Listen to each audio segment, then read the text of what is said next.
Bu benim anamın, atamın zulümden bittiği evdir.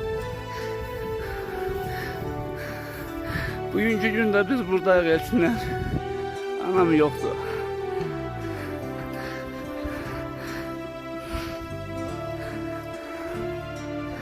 Ay ana gelmişim, çık şöyle, ay ana.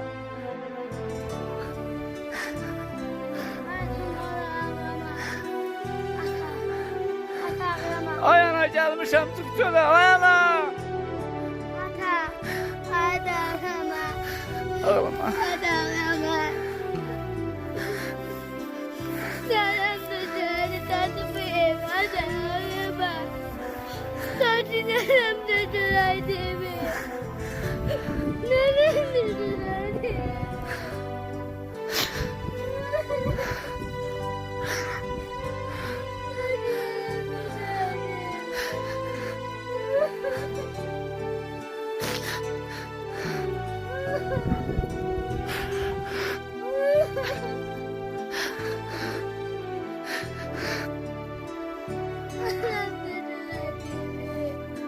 Görmedi de bana kurban.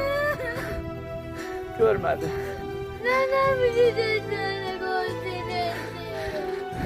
Neden bizi koydun? Neden bizi?